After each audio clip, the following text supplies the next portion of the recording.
जय हिंद दोस्तों। हम आपके सामने फिर से हाजिर हैं। जैसे कि आप सभी को पता है कि हाल में अभी मध्य प्रदेश शासन की ट्रांसफ़र नीति आ गई थी, जिसको लेकर काफ़ी सारे लोगों में कन्फ्यूजन्स थी और काफ़ी सारी चीज़ें लोगों को जानना था। तो आज का जो वीडियो है उसी से संबंधित है, ताकि आपको ट्रांसफ़र पॉलिसी के संबंध में हम बेसिक जानकारी दे पाएँ। ठीक है, हम कोशिश करेंगे इसी वीडियो में आपको जो सारी चीज़ें हैं उसकी जानकारी दे पाएँ। इस ट्रांसफ़र नीति का उद्देश्य ये है कि जो बार-बार ट्रांसफ़र हो रहे थे या जो भ्रष्टाचार हो रहा था ट्रांसफ़र के बीच में, उसको कम किया जा सके, है ना? और इस तरीके का पत्र है जो सारे राज्य एवं जिला स्तर पे जो अधिकारी कर्मचारी हैं, उन पे लागू होता है ना? तो अपन चलते हैं आगे। ये एक ड्राफ्ट आया था कुछ दिनों पहले, इसको लेकर काफ़ी ज़्यादा कन्फ्यूजन थी, तो इसको दूर कर दिया है जो वर्तमान पॉलिसी आई है ना? स्थानांतरण नीति 2026। मध्य प्रदेश शासन सामान्य प्रशासन विभाग के द्वारा ये जारी की गई है।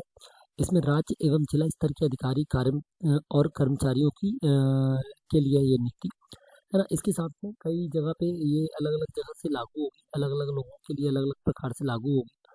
तो इसमें उद्देश्य ये है कि जैसे कि राजस्व विभाग अलग निकालता है ना? उनकी अलग प्रक्रिया रहती है और स्कूल शिक्षा विभाग का पिछली बार अलग प्रक्रिया थी। तो इस तरीके से अलग-अलग प्रक्रिया रहेंगी, तो जल्दी ही सबके पत्र अलग-अलग आ जाएँगे। कौन सी पोर्टल से होना है, कौन से पोर्टल से नहीं होना है, तो वो आ जाएगा। लेकिन जब तक नहीं आएगा आपको बेसिक जितना हो सकेगा हम बता देते हैं।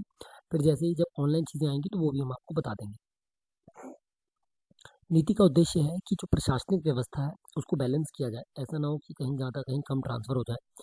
जो रिक्त पद हैं उनकी पूर्ति भी इसी ट्रांसफ़र के माध्यम से की जानी है।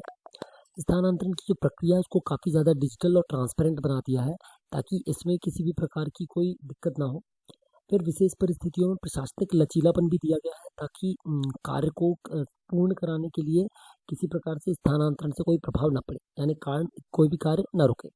ठीक है, किस पर लागू नहीं है, तो जो अखिल भारतीय सेवाएं हैं या मध्य प्रदेश की न्यायिक सेवाएं हैं या राज्य की प्रशासनिक सेवाएं हैं, राज्य पुलिस सेवा और वन सेवा है, या फिर मंत्रालय सेवा के जो मंत्रालय में जो भी अधिकारी कर्मचारी हैं, यह जो नीति है ये उन पर लागू नहीं है।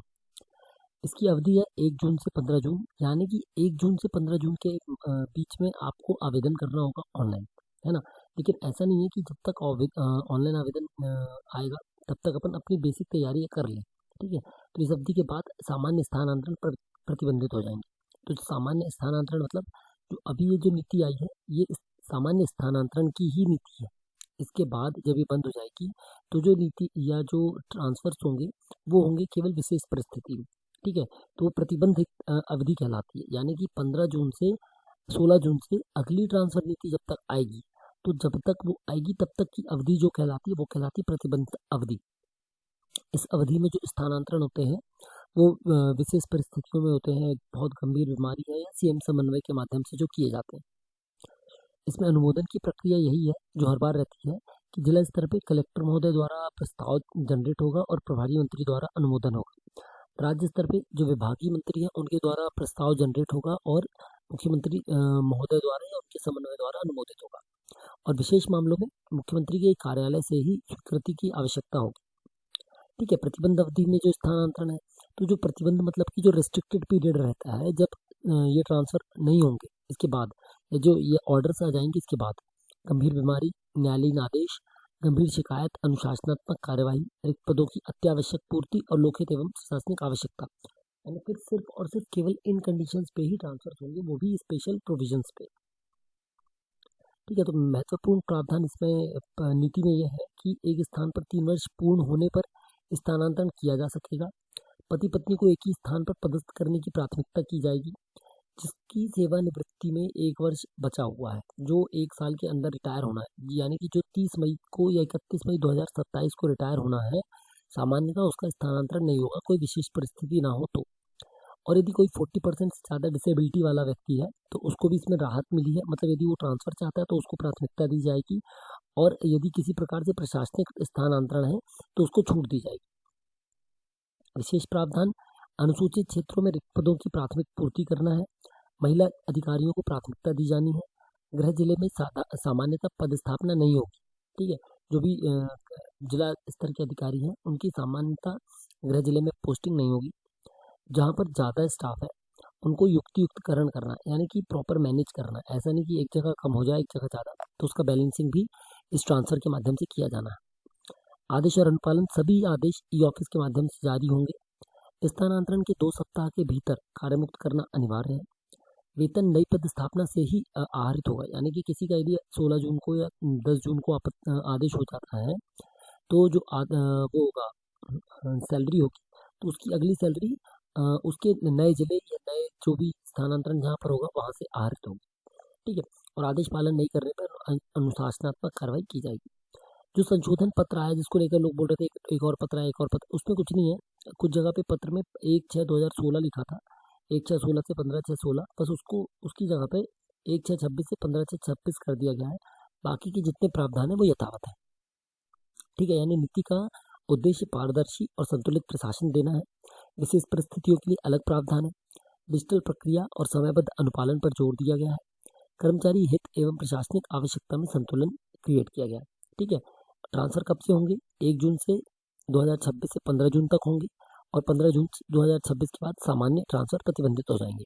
ठीक है, जिले के अंदर ट्रांसफर कौन करेगा? तो यदि कोई कर्मचारी है, जिला संवर्ग का है या राज्य संवर्ग के तृतीय और चतुर्थ श्रेणी के कर्मचारी हैं, तो जिले के अंदर ट्रांसफर के लिए आवेदन दे सकते हैं, जिसको जिला कलेक्टर के माध्यम से प्रस्ताव तैयार होगा और प्रभारी मंत्री की स्वीकृति के बाद ही आदेश जारी होगा। यानी कि यदि मुझे किसी जिले में, जैसे जबलपुर जिले में आधारताल तहसील से पनागढ़ जाना है, या फिर पनागढ़ से लेके मेरे को कुंडम जाना है, ठीक है, तो उसके लिए मुझे आवेदन कलेक्टर महोदय को देना पड़ेगा। कलेक्टर महोदय उसकी स्वीकृति लेंगे, प्रस्ताव तैयार करेंगे, और जो प्रभारी मंत्री होंगे जबलपुर के, वो उसको जब अनुमोदन कर देंगे तभी मेरा स्थानांतरण जिले के अंदर होगा। आदेश उसमें संबंधित विभागीय जिलाधिकारी जारी करेंगे।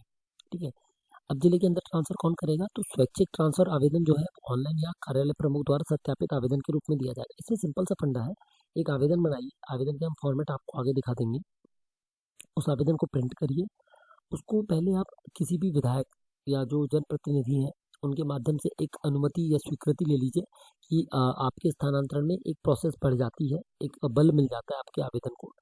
फिर उस आवेदन को आप क्या करेंगे, जमा कर दीजिए, आपके जो विभाग है वहाँ पर जमा कर दीजिए, ताकि जो विभाग की सूची बननी होगी प्रशासनिक की या स्वैच्छिक स्थानांतरण की, वो बन जाएगी। आवेदन जो है वो आप अपने कार्यालय प्रमुख यानी डीडीओ हेड ऑफिस द्वारा आपको आवेदन करना है। वहाँ से जिला कार्यालय चला जाएगा, जैसे राजस्व में हम कर रहे हैं तो कलेक्टर सर के पास चला जाएगा। जिला शिक्षा अधिकारी को कर रहे हैं तो कलेक्टर महोदय के पास जाएगा। किसी अन्य विभाग में आप आवेदन कर रहे हैं तो अपने विभाग प्रमुख को आवेदन कर देंगे। ठीक है, फिर वो वहाँ चला जाएगा। इसके बाद कलेक्टर कार्यालय से उसकी नस्ती बनेगी, प्रॉपर शीट बनेगी, नाम छाटे जाएंगे, स्क्रूटिनी की जाएगी, और फिर वो प्रभारी मंत्री के पास जाएगी। फिर वहाँ से वो जब अनुमोदन कर देंगे तो फाइनल आदेश जारी हो जाएंगे। ठीक है, आवेदन कैसे देना है? अपना नाम, एक आवेदन लिख देना, उसमें नाम, पद, वर्तमान पदस्थापना, फिर आप कहाँ जाना चाहते हैं, क्यों जाना चाहते हैं, कारण, मोबाइल नंबर और एम्प्लॉय आईडी डालना है। और यदि पति पत्नी मामला है, बीमारी है, दिव्यांगता है, तो संबंधित प्रमाण पत्र, आई कार्ड, मैरिज सर्टिफिकेट या जो भी ऐसे दस्तावेज हो जो आपकी कारण को जस्टिफाई करते हो, वो लगा देना है। ठीक है, इस तरीके का एक आवेदन है। प्रति श्रीमान आयुक्त महोदय भू अभिलेख, जिसको भी आप आवेदन दे रहे हैं, स्वयं के व्यय पर स्थानांतरण संदर्भ में ये वाला पत्र आ जाएगा जो हम दिखाते हैं, और ये पूरा डिटेल आ जाएगी आप कहाँ पदस्थ हैं, कहाँ जाना चाहते हैं। ठीक है, आवेदन देने के बाद क्या होगा? सबसे पहले तो आवेदन का सत्यापन होगा। कार्यालय प्रमुख ये देखेंगे कि आपका आवेदन कितना सही है, आपका स्थानांतरण किया जाना उचित है या नहीं। ऐसा तो नहीं आपका पिछले साल ट्रांसफर हुआ है या किसी और कारण से। ये हम जो बात करें स्वैच्छिक वाले की बात करें। यदि कोई शिकायत है या कोई काफ़ी समय से कहीं पर पदस्थ है, तो उस हिसाब से विभाग प्रमुख जो चाहेंगे वो एक अलग सूची भी तैयार करेंगे। ठीक है, रिक्त पद कहीं पर ज़्यादा है, कहीं पर पूरे 100% पद भरे हैं, किसी पर 40% पद भरे हैं किसी जगह पर, तो उसको मैनेज करने के लिए प्रस्ताव तैयार किया जाएगा। रिक्त पद के हिसाब से, ट्रांसफर नीति के हिसाब से उसको लिस्टिंग की जाएगी। फिर कलेक्टर स्तर द्वारा उनका परीक्षण किया जाएगा, प्रशासनिक आवश्यकता देखी जाएगी, है ना, कार्य संतुलन देखा जाएगा, आपका कोई काम पेंडिंग तो नहीं है ये देखा जाएगा, आपका काम पूरा हो गया ये देखा जाएगा, ऐसा तो नहीं कि आपका स्थानांतरण करने से कुछ प्रभावित हो रहा हो। ये सब देखने के बाद प्रभारी मंत्री के अनुमोदन के लिए चला जाएगा। ठीक है, जैसी प्रभारी मंत्री की स्वीकृति हो जाएगी, आदेश जारी हो जाएगा। आदेश के बाद क्या होगा? तो 2 सप्ताह के अंदर कार्यमुक्त करना अनिवार्य है। जैसे 16 जून को यदि आदेश होता है तो 30 जून तक आपको कैसे भी वहाँ से कार्यमुक्त किया जाएगा, ताकि आप अगली सैलरी जो उठाएंगे वो नई पदस्थापना से उठाएंगे। ठीक है, ज़रूरत यदि है तो 14 दिन से ज़्यादा रोका जा सकता है, लेकिन सिर्फ और अतिरिक्त 14 दिन ही रोका जा सकता है, उसकी जानकारी भी शासन को देना अनिवार्य है। ठीक है, तो महत्वपूर्ण बात यह है कि 3 वर्ष पूर्ण हो गए हैं तो एक स्थान पर सामान्यतः 3 वर्ष पूर्ण होने पर ट्रांसफर हो सकेगा। प्राथमिकता किसको है? जिसका लक्ष्य पूरा हो गया, जिसका कर्मचारी का काम पूरा है, कोई पेंडेंसी नहीं है, पति पत्नी का कोई केस है, गंभीर बीमारी है या फिर डिसेबल्ड कर्मचारी है हमारे, है ना, उनको प्राथमिकता दी जाएगी। गृह जिले में पोस्टिंग, सामान्यतः गृह जिले में पोस्टिंग नहीं होगी, पत्र में साफ लिखा हुआ है। लेकिन यदि अविवाहित है, विधवा है, तलाकशुदा महिला है तो थोड़ा सा संभावना उनको ज़्यादा है ना, महिलाओं को यानी प्राथमिकता इसमें दी गई है।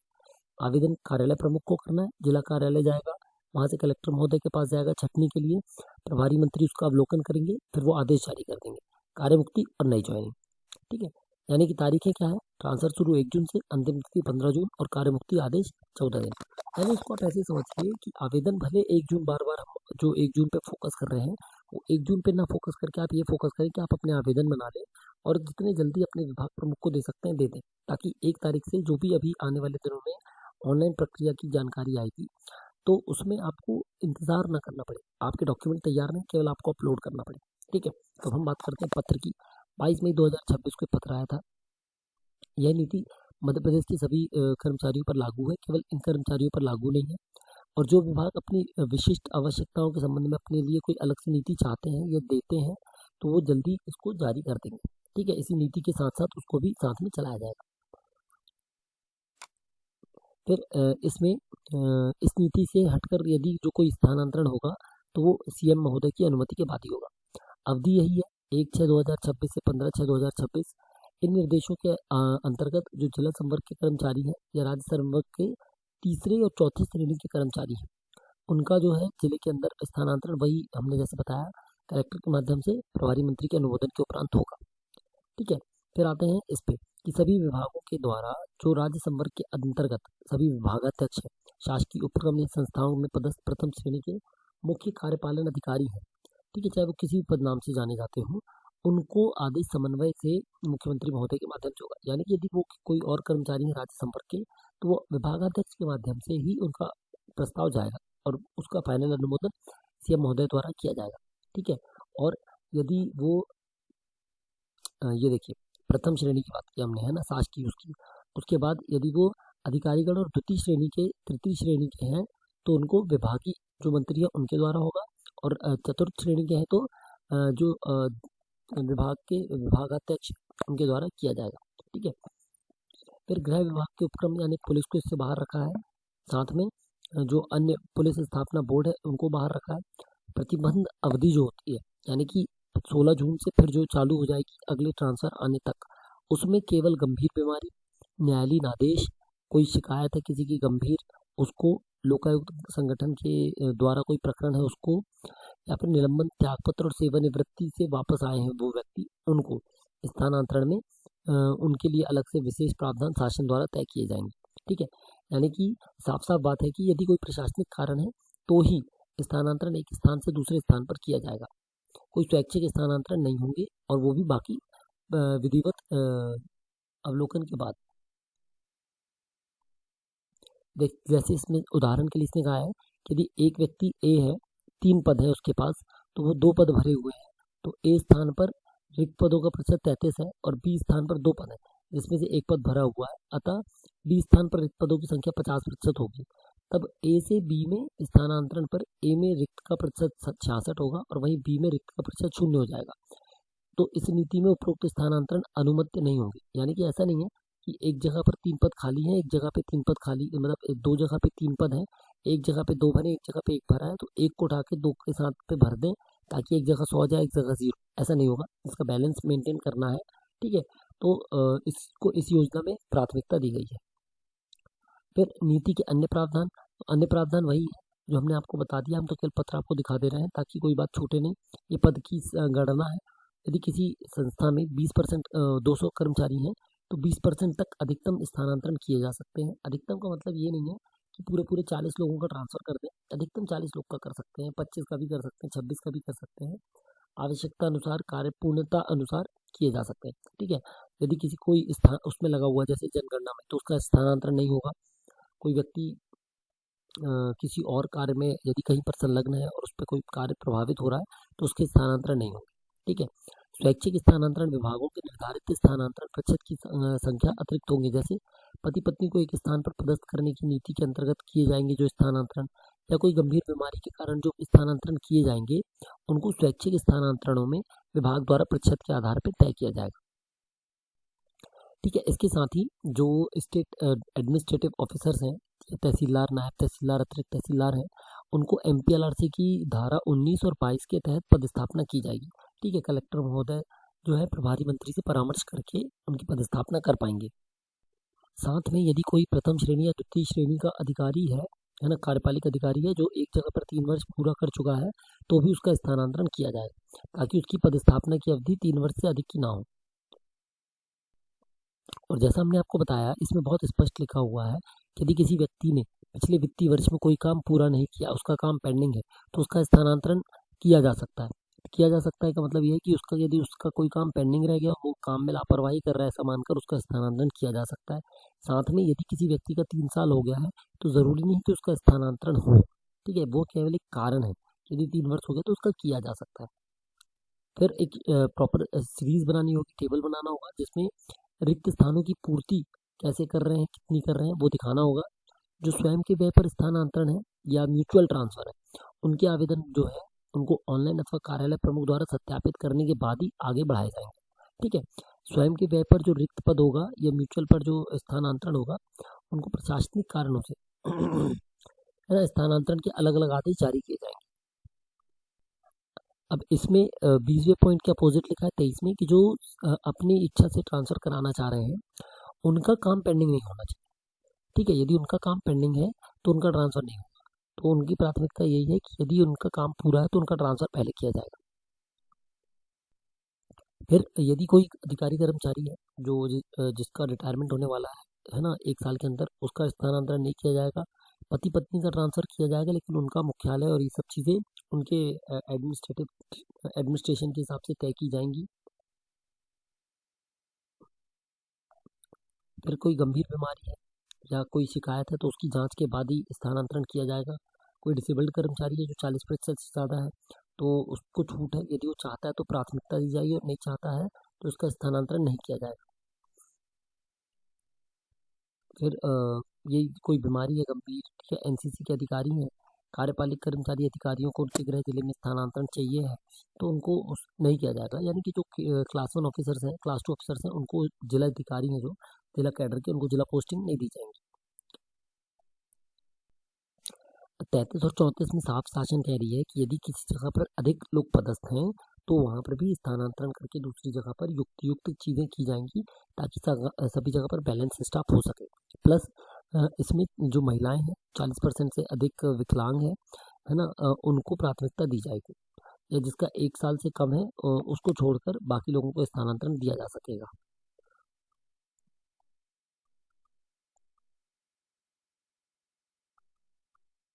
उसके बाद ठीक है, इसमें कोई दिक्कत नहीं है। ये पत्र है शासन का सामान्य। 3 वर्ष की अवधि पूर्ण होने पर आदेश जारी करने के पूर्व विभाग द्वारा रिक्तता का विनिश्चय किया जाएगा। ठीक है, मतलब रिक्त पद देखे जाएंगे। जिस जिले में अधिकारी पूर्व पदस्थ रह चुके हों, वहाँ उनकी उसी पद पर पुनः पदस्थापना सामान्यतः नहीं की जाएगी। यदि कोई व्यक्ति किसी पद पर किसी जिले में रह चुका है तो उसका ट्रांसफर दोबारा उस पद पर उसी जिले में नहीं किया जाएगा। प्रतिनियुक्ति के संबंध में भी सेम चीज़ लागू होगी। उसके बाद लास्ट में तालिका दी गई है, तो उसके हिसाब से लिंगानुपात वाले जिलों में उच्च प्रशासनिक पदों पर यथासंभव महिला अधिकारियों की पदस्थापना की जाए। यानी कि जो उच्च पद हैं वहाँ पर महिला अधिकारी को ही भेजा जाए, जो लास्ट में दिया हुआ आप देख सकते हैं। साथ में शासन साफ कहती है कि यदि कोई स्थानांतरण का आदेश 15 जून 2026 के बाद ई ऑफिस के माध्यम से जारी होगा तो उसको सुओ मोटो यानी कि स्वमेव शून्य माना जाएगा। यानी कि यदि 15 जून के बाद यदि कोई आदेश होगा ट्रांसफर का तो वो शून्य हो जाएगा ना, उसकी कोई वैल्यू नहीं रहेगी, वो ट्रांसफर नहीं माने जाएंगे। उसके बाद ट्रांसफर होने के 2 सप्ताह के भीतर कार्य मुक्त करना अनिवार्य है। और यदि कोई काम पेंडिंग है या तुरंत रिलीव करना पॉसिबल नहीं है तो 14 दिन का अधिकतम समय लेकर जिसने आदेश जारी किया है उससे विभागीय अधिकारी अनुमति लेकर 14 दिन और रोककर पेंडिंग काम खत्म करवा सकते हैं। ठीक है, अगली सैलरी जो है उसको नए जिले से मिलेगी। ये देखिए, वेतन नवीन पदस्थापना से ही मिलेगी। फिर कार्यमुक्त होने के पश्चात एवं नवीन पद स्थापना पर कार्यभार ग्रहण करने के मध्य की जो अवधि है उसमें कोई भी अवकाश प्रशासकीय विभाग के माध्यम से सामान्य प्रशासन विभाग का अनुमति प्राप्त करने के पश्चात ही, मतलब कोई भी ऐसी अवकाश नहीं मिलेगा। लीविंग होने और ज्वाइनिंग के बीच में कोई लीव नहीं मिलेगी। ठीक है, यानी कि इस जो ट्रांसफर किया गया है उस व्यक्ति का अवकाश जो है वो नई वाली जगह से ही ज्वाइन करने के बाद स्वीकार किया जाएगा। फिर स्थानांतरण के विरुद्ध यदि कोई अभ्यावेदन सामान्य प्रशासन विभाग के परिपत्र क्रमांक इसके तहत निपटाए जाएंगे। यानी यदि किसी को कोई आपत्ति है, उसके ट्रांसफर में कोई उसको दिक्कत है, तो वो उसके इस जो पुराने पत्र हैं शासन के इस संबंध में, उसके तहत ही इनका निराकरण किया जाएगा। ठीक है, और जो ट्रांसफर हो जाने से पद रिक्त होंगे उनकी पूर्ति भी उन्हीं के समकक्ष अधिकारी की पदस्थापना से की जाएगी। ये इस तरीके का है। ये आगे आपका जो लिंगानुपात आया था, ठीक है, और ये कॉपी है इतने लोगों को जो गई है।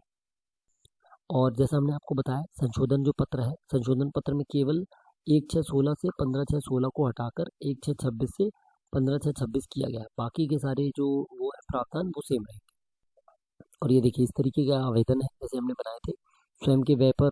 ठीक है, स्वयं के व्यय पर आवेदन ये पति पत्नी वाले हैं। ठीक है, बीमारी गंभीर बीमारी वाले हैं, दिव्यांगता वाले हैं, हर प्रकार के आवेदन है। इसको हम डाल देंगे हमारे उस पर, आप देख सकते हैं इसको। तो यही थी ट्रांसफर नीति 2026।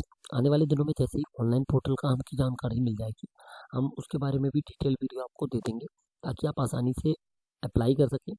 और इसके संबंध में यदि किसी को कोई और डाउट हो, कोई दिक्कत हो, तो आप हमको ज़रूर बताएं।